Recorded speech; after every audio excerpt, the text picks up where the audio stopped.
Good morning बच्चों। आज हम लोग class 3 subject English lesson 2 the kite flying, और इसको 2 भागों में मैंने बांट दिया है आसानी के लिए। तो पार्ट 2 का अध्ययन करेंगे।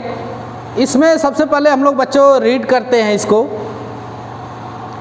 They went to nearby park. Many children were flying kites there. Watch how I fly the kite. Anurag's father held the thread. He made movements of his hand to control the thread. The kite slowly and slowly went up. Anurag and Sumit gripped the thread. Their kite went higher and higher in the sky.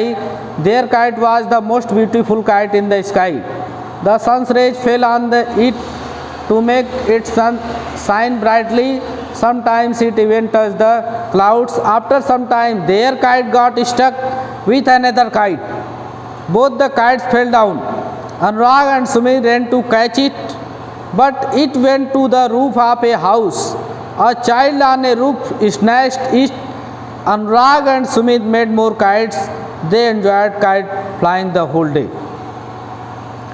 तो बच्चों, हमने यहाँ पर आप लोगों के लिए difficult word लिखा है कुछ। नियर बाई मीन्स पास में, थ्रेड मीन्स धागा, हेल्ड मीन्स पकड़ा, कंट्रोल माने नियंत्रित, रेज मीन्स किरणें, स्टक मीन्स फंसना, क्लाउड मीन्स बादल। ठीक है। तो मेरे कहने का मतलब है कि जो आप डिफ़िकल्ट वर्ड यहाँ देख रहे हैं, इस डिफ़िकल्ट वर्ड को आप अगर नोट करके लर्न कर लेंगे तो आप बहुत ही बेहतर तरीके से किसी भी लेसन को, किसी भी अध्याय को, किसी भी पाठ को अच्छे तरीके से आप समझ पाएंगे, पढ़ पाएंगे और उसके एक्सरसाइज को कर पाएंगे। तो ये ज़रूरी है। तो फिलहाल हम लोग इसका अर्थ देखते हैं, एक्सप्लेन देखते हैं, व्याख्या।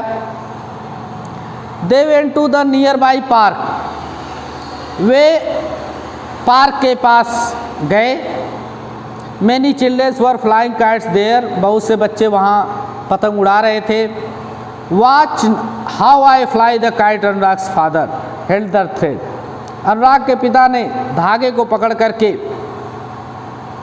कहा कि वॉच, देखो, how I fly the kite, मैं कैसे पतंग उड़ाता हूँ। He made movements of his hand to control the thread. उन्होंने अपने हाथ से धागे को नियंत्रित करते हुए एक घुमाव बनाया, एक स्थिति बनाई। The kite slowly and slowly went up. पतंग धीरे धीरे धीरे ऊपर चलती गई। Anurag and Sumit gripped the thread.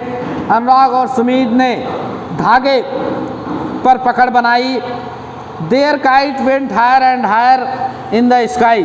उनकी पतंग आकाश में ऊपर चलती गई। There kite was the most beautiful kite in the sky. उनकी पतंग आकाश में सबसे सुंदर पतंग थी। The sun's rays fell on it to make it shine brightly. सूर्य की किरणें इस पर पड़ी, इसकी सुंदरता और अच्छी लगी। Sometimes it even touch the clouds. कुछ समय में यह बादलों को स्पर्श करती हुई दिखी। आफ्टर सम टाइम, कुछ समय के बाद, there kite got stuck with another kite. उनकी पतंग दूसरे पतंग में फंसी।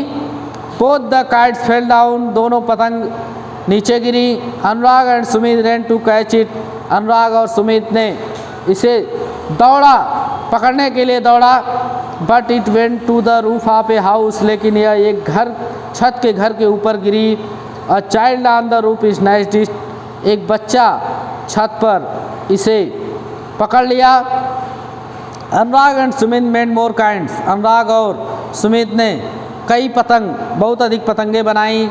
दे enjoyed kite flying the whole day. वे पूरे दिन पतंग उड़ाने का आनंद लेते लिए। तो यह लेसन, जैसा कि इसकी व्याख्या और अर्थ को आप समझे, इसके बाद हम लोग इसकी एक्सरसाइज को निश्चित रूप से अगले क्लास में सॉल्व करेंगे। तो आज के लिए इतना ही, दैट्स ऑल।